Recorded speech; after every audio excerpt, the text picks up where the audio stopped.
프랑스의 연구 결과에 따르면 프랑스 과학자의 무려 80%가 어릴 적에 과학관에 갔는데,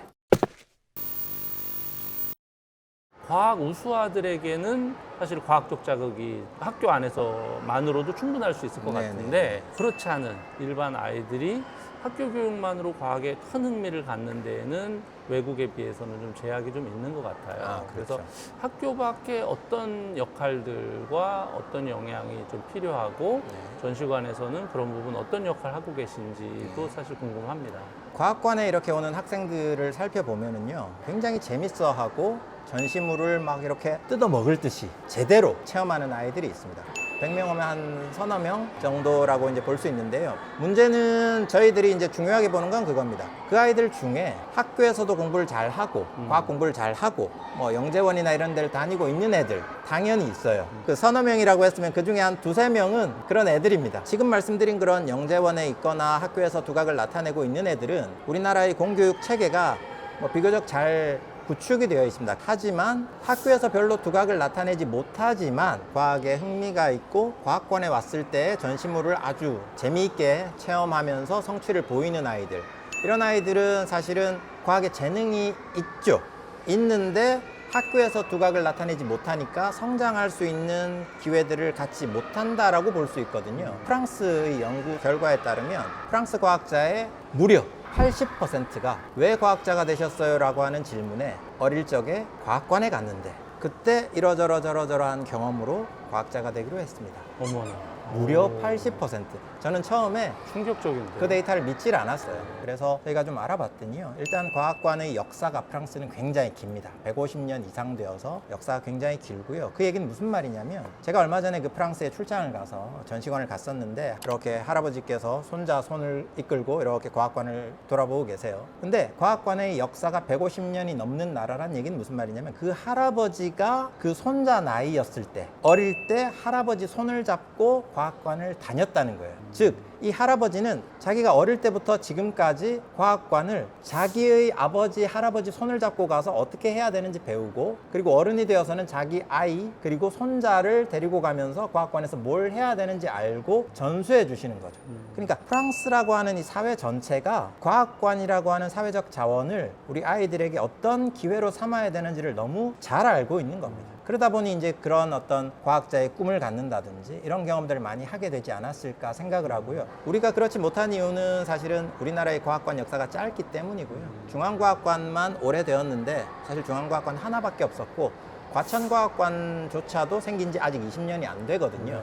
그러니까 지금 대덕연구단지에 있는 30대 중반의 과학자들, 중고등학교 시절에 과천과학관도 없었어요. 대구, 광주, 부산 국립과학관도 없었습니다. 그러니까 집 주변에 이렇게 가서 과학자의 꿈을 키울 공간들이 사실 없었죠. 그러다 보니까 우리나라는 수치가 낮고, 저만 해도 아까 학교 선생님 때문에 물리학자가 되겠다라는 꿈을 가졌다라고 했는데요. 아마 지금 부모님들 대부분 그러실 겁니다. 진로라든지 이런 것들을 결정하실 때 학교 선생님의 영향이 굉장히 클 텐데요. 말씀드린 것처럼 이제는 과학관도 많이 생겼고, 아이들이 학교뿐만 아니라 자기의 과학적 재능을 발견하고 이거 과학 해볼 만한데, 재밌는데, 나도 좀 잘하는 것 같은데, 이런 자신감을 발견할 수 있는 공간으로 과학관에서의 체험이 굉장히 중요해지고 있는 겁니다. 부산과학관 같은 경우는 지금도 연 10만 명 이상의 학생들이 교육 프로그램에 참여할 정도로 교육 프로그램이 굉장히 잘 되어 있는 과학관 중에 하나입니다. 부모님들께서 혹시 우리 아이가 학교에서는 과학을 좀 못한다 하더라도 과학관에 데리고 갔는데 애가 너무 재밌어하고, 해설사라든지 이런 분들이 이 아이 과학에 재능이 있는데요? 라고 이야기를 한다면 그걸 그냥 넘기시지 마시고 왜 그럴까? 학교에서 분명히 별로 두각을 나타내지 못하는데? 라고 했을 때 그 아이가 이런 체험이라든지 그런 전시물들을 통해서 충분히 과학에 대한 소질을 발견하고 발휘할 수 있다라는 부분들을 좀 인지하고 계시고 자녀들을 지켜보셨으면 좋겠습니다.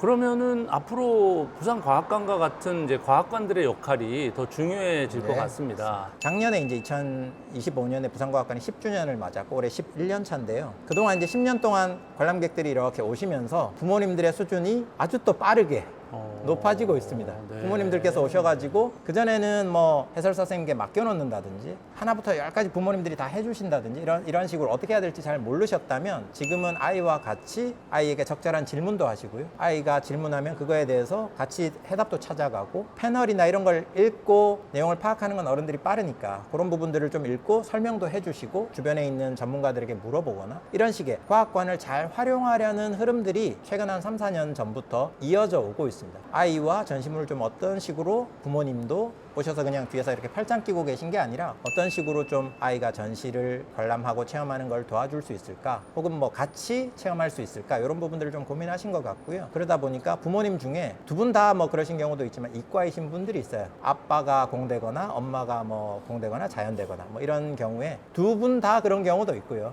그러면 이제 두 분 중에 이제 그런 이과적인 좀 소양이 조금 더 크신 분이 아이랑 조금 더 적극적으로 상호작용하고 대신 이제 그렇지 않은 뭐 문과 아빠나 문과 엄마 같은 경우는 오히려 아이와 유사한 입장에서 이건 어떻게 되는 거예요? 라고 질문도 자연스럽게 할 수 있고 그런 어떤 문화들이 과학관을 제대로 누리는 어떤 그런 관람 문화가 정착되어 가고 있는 발전해 가고 있는 과정이라고 보고 있습니다.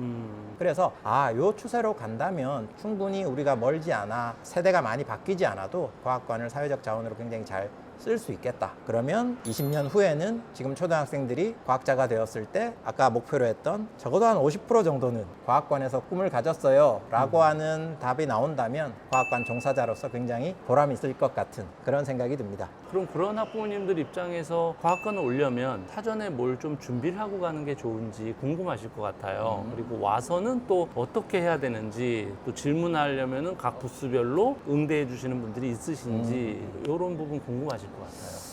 쉽게 비유를 들자면 우리가 가족 외식으로 어디 집 주변에 뷔페를 간다라고 했을 때 일단 그 가게에는 무슨 음식이 맛있는가라는 걸 사전 조사를 좀 할 수 있죠. 그다음에 가서 뭘 많이 먹어야겠다라고 계획을 세울 수 있을 겁니다. 과학관도 마찬가지 유사한데요. 과학관에 어떤 전시품들이 있고 어떤 것들이 인기가 있고 어떤 주제로 전시가 이루어집니다라는 것이 홈페이지에 공지가 되어 있습니다. 그럼 이제 일단 그걸 쭉 보셔서 요러요러한 것들이 있으니까 가서 요러요러한 것들을 보면 좋겠다라고 일단 주제에 대해서 생각하실 수가 있고요. 그 다음에 회차나 시간, 그 다음에 인원수가 정해져 있는 게 있습니다. 그런 것들은 미리 좀 조사를 하셔가지고 요거 해보면 좋겠는데 싶으면 발권을 하시는 거는 조금 필요할 것 같고요. 그런 게 이제 천체 투영관, 그 다음에 야외 꼬마 기차, 그 다음에 천체 관측소 이런 것들이 있습니다. 이런 것들은 아이가 관심이 있으면 좀 미리 발권을 하시면 좋을 것 같고요. 그 다음에 그렇게 해서 오시면은 저희가 처음 뷔페 가면 어떻습니까? 앞에 있는 음식부터 막 먹으면 실패하지 않습니까? 무슨 얘기냐? 전체적으로 어떤 전시물이 있는지 쭉 한번 빠르게 보시면 아이가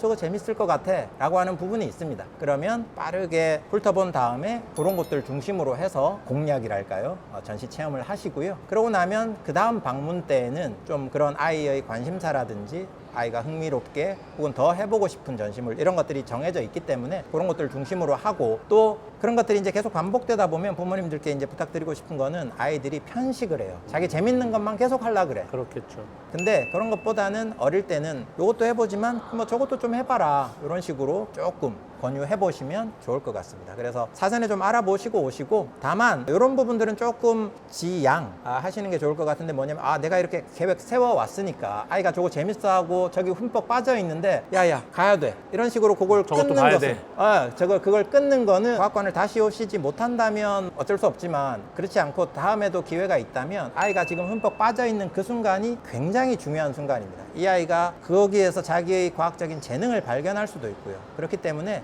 그 순간은 좀 몰입할 수 있도록 내버려 두십사 하는 당부의 말씀을 좀 드리겠습니다. 과학관에서는 어떤 학습적인, 지적인 어떤 그 컨텐츠적인 측면의 학습보다도 실제 체험하면서 경험을 통해서 얻는 지식들